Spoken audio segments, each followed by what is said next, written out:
strength training for boxing at this point in time is an absolute shit show. It's filled with performative circus acts, there are personal trainers training boxers like bodybuilders, and there is surface level knowledge of what these people are actually trying to achieve from their strength training. So this is a fully comprehensive view of boxing strength training. And no, this is not going to be your typical do your hypertrophy phase, strength phase, and then power phase, which in my opinion is one of the issues with a lot of strength training rhetoric that is being pushed towards fighters. And instead I'll give you a framework to run from and program from, and I'll even at the end show you an example of that training program. But before that, if you want one-on-one support, I've just recently launched my new service, which is personalized coaching. It is one-on-one, helping competitive fighters make it and win at the highest level. I'm limiting it to 5 spots initially, so if that interests you, it'll be the first link in the description. Otherwise, you have the boxing strength conditioning blueprint, which is completely free down there. Following the block model of going from hypertrophy and then using that to increase the potential for strength and then converting quote unquote that strength into power is a very elementary look into strength training for boxing in my opinion.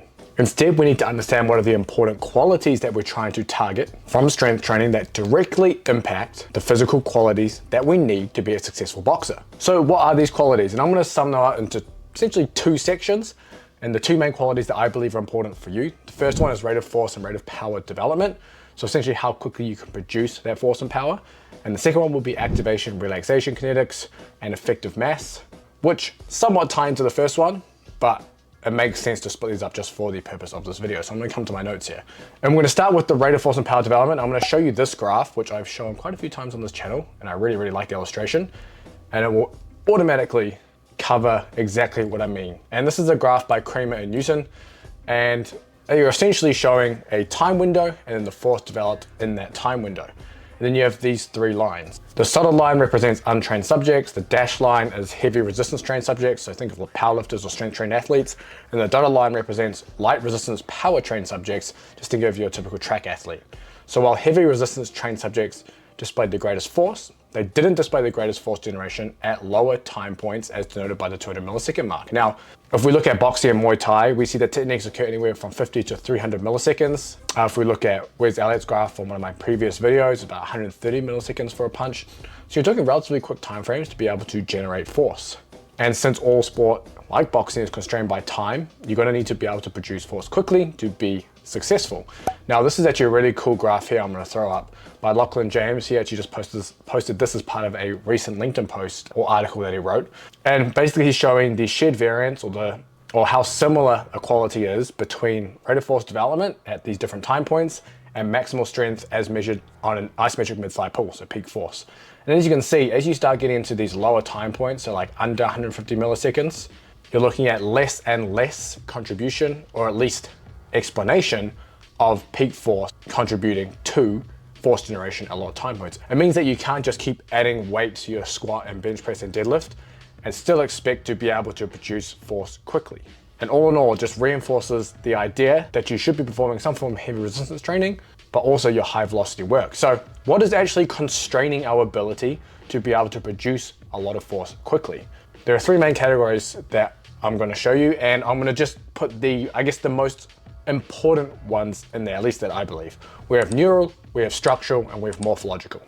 Under neural, we have things like rate coding and firing frequency, and we have activation, relaxation, part of that, which I'm going to talk about separately in the second section. We have the structural, being things like muscle fascicle length, pennation angle, tendon stiffness, and we have morphological, which I just lumped muscle fiber type in there.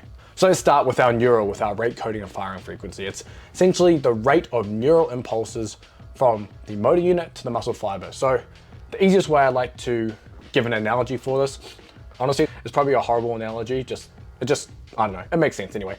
But just think if you have your motor units as TV remotes, and then you have your muscle fibers connected to these TV remotes.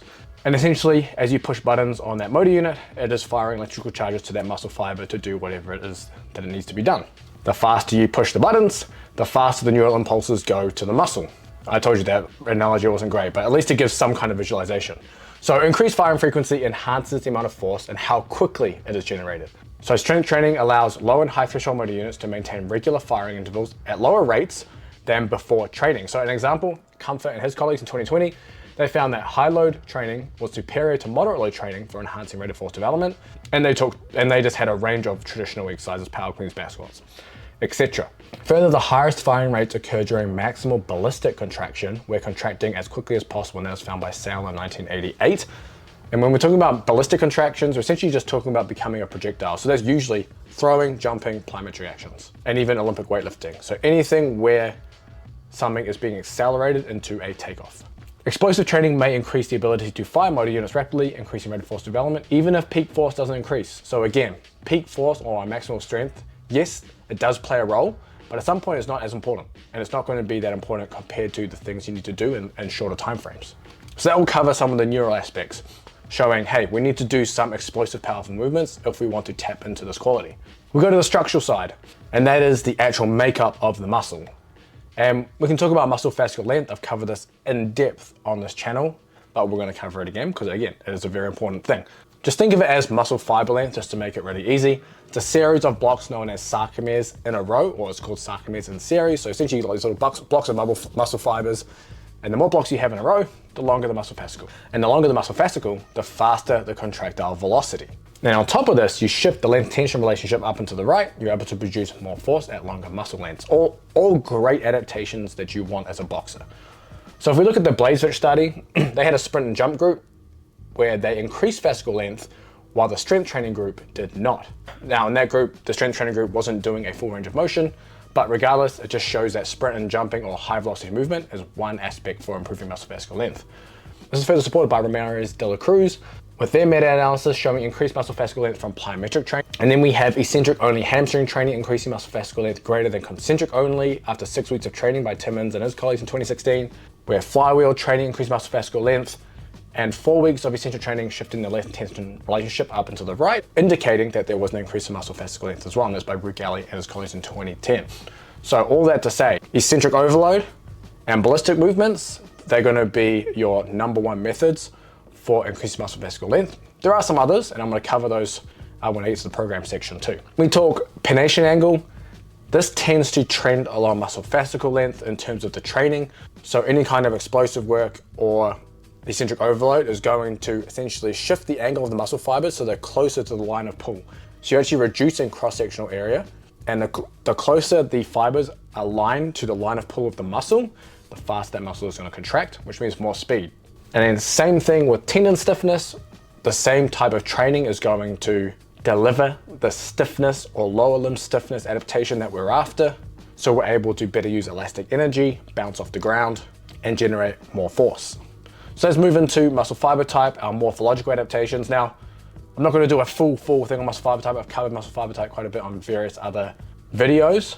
But to sum it up, you have slow and fast twitch fibers, and you also have hybrid fibers. So in terms of contractile velocity, it goes from type 1 to type 1/2A, type 2A, type 2A/2X, and then type 2X.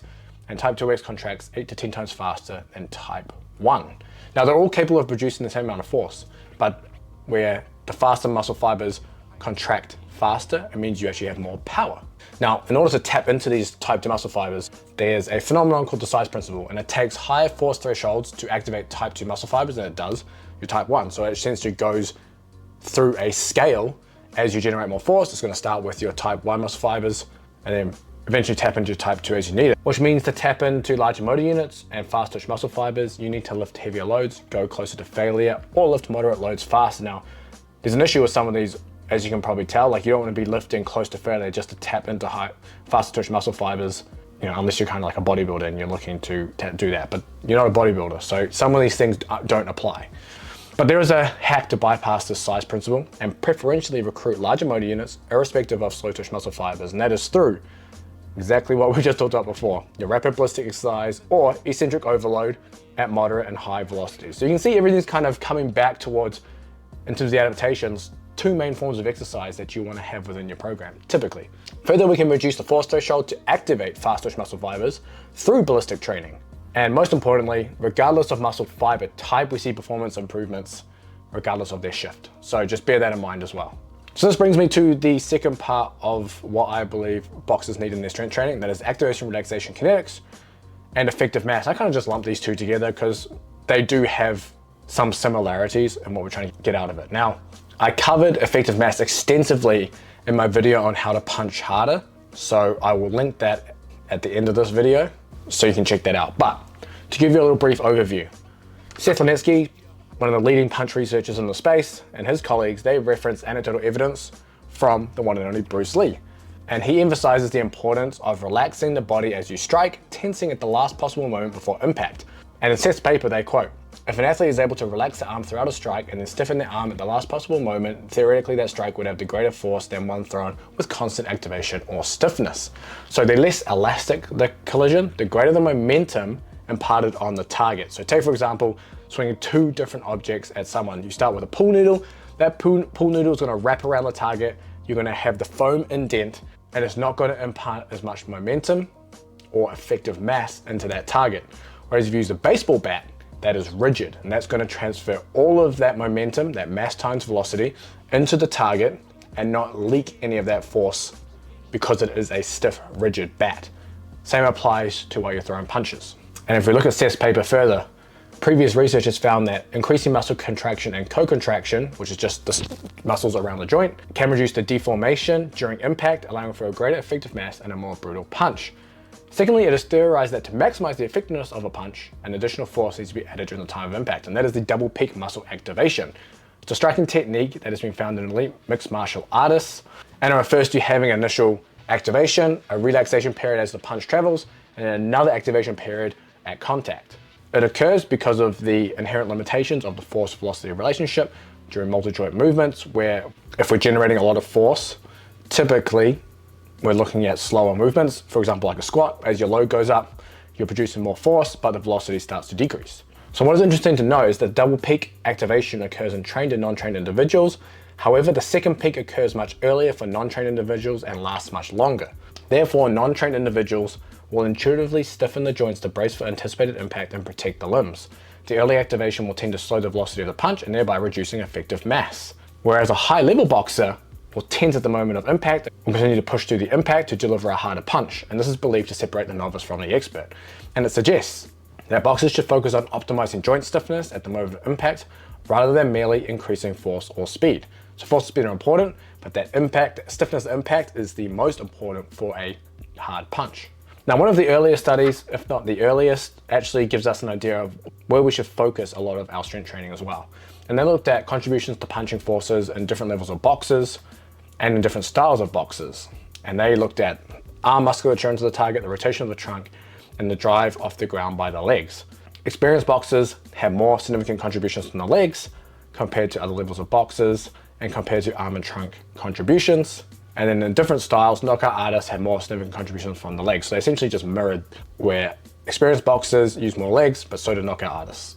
Now, if we come back to our activation relaxation within this, more time striking is going to help develop that, especially hitting the heavy bag. That's going to be your effective mass developer. That's part of the story. We still want to improve our other physical qualities, force, speed, power, because it's not just punching. We still want to be able to move around the ring quickly. We want to be able to throw punches quick, etc. To facilitate activation relaxation, we can start with this paper I've cited a few times on this channel by Jamie Douglas and his colleagues, and they look at sprint cycling. And I'm going to give a brief overview on this one and this one quote. Therefore, at most pedaling rates obtained within sprint cycling, the average force production over the pedal cycle will be substantially constrained by activation relaxation kinetics, with relaxation kinetics being the more prominent limiting factor. Calcium handling kinetics and cross-bridge cycling rates are the primary determinants of activation relaxation kinetics and are primarily fiber type dependent. So the better calcium sensitivity you have, the faster you can activate and relax and the more force you can produce for longer.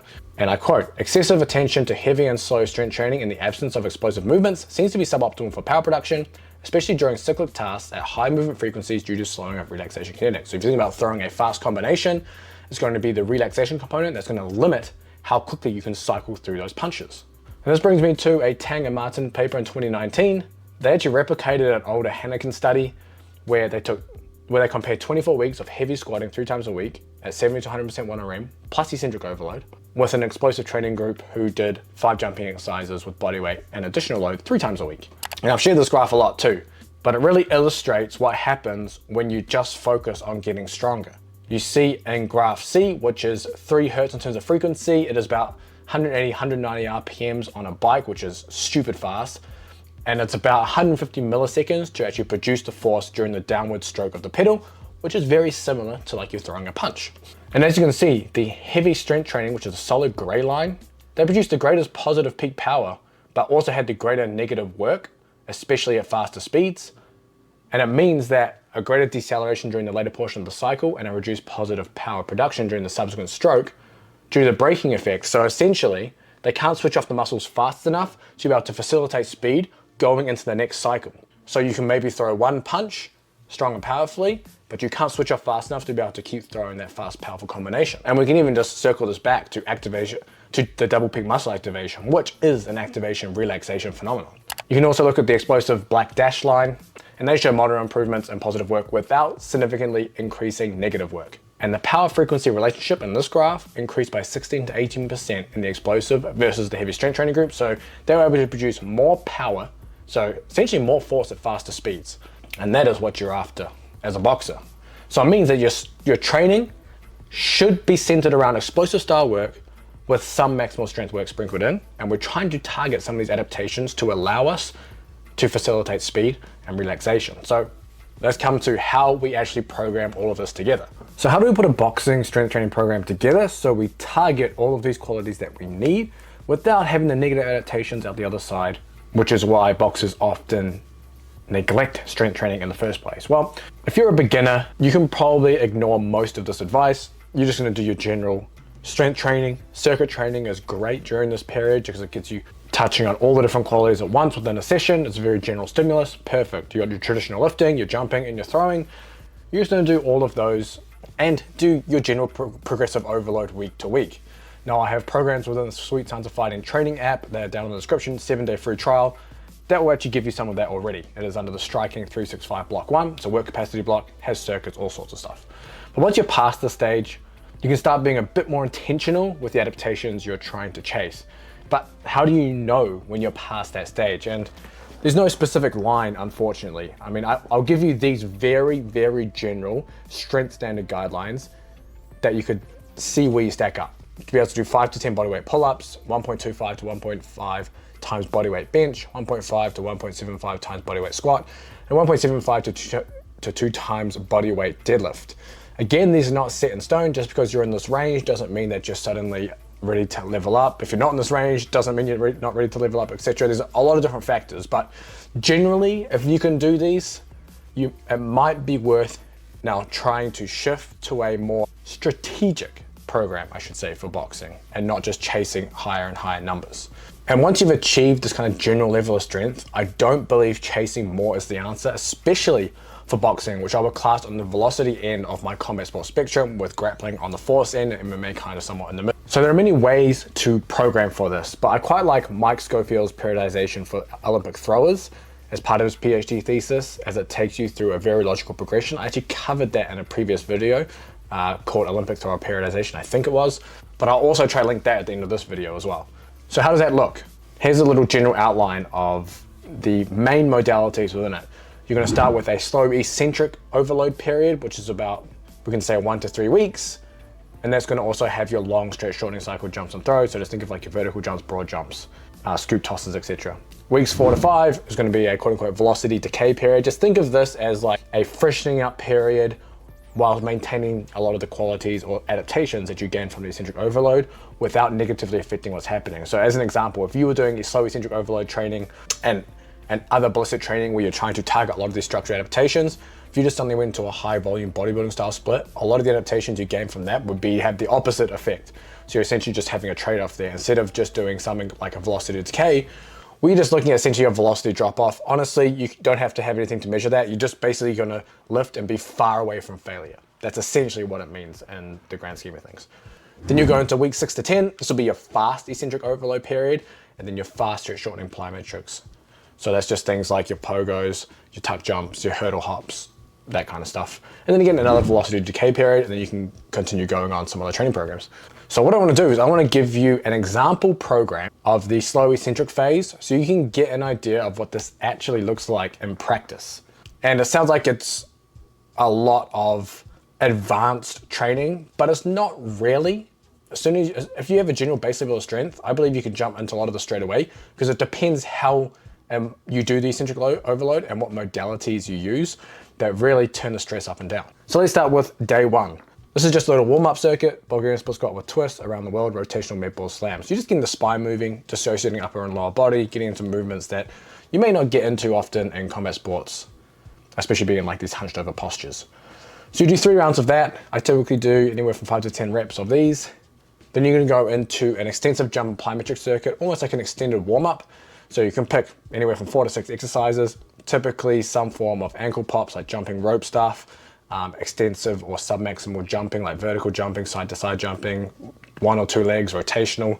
You got so many options there. But the idea is you're just gonna do 2 rounds of that, usually 10 reps on the jumps, 20 reps on like the ankle pop stuff. Then we go into our first kind of like little power complex. So this is a hang high pull variation. You can use barbell or you can use dumbbells for sets of 3, and then superset that with a lateral jump for distance. And then we get into our eccentric overload exercise. So this one is going to be a 2 up, 1 down variation. And I give this example because it is the one that will be the most accessible to you, and it will be the one that is the safest and easiest to implement, because you have things like flywheels, but they're expensive and most people don't have them. You also have like weight releases, but you need multiple training partners. You need to be very prepared to squat heavy, and the fatigue at the other side of doing, say, 110% 1RM eccentric style squat is going to be massive, which is a good thing, but I would argue 99% of boxers do not need that, and I'm probably not prepared to be able to handle that kind of stress. So I'd rather do something like on a leg press, you're gonna do 1 leg down on a weight that you can't push up with 1 leg, let it hit the stopper, and you're gonna push up with 2 legs. And you're looking at anywhere from about 3 to 5 reps per leg, and that's gonna be pretty brutal. I'll only put 2 sets in this one. Eventually you might progress up to 3 sets, but the stimulus is so intense that you don't need that kind of volume.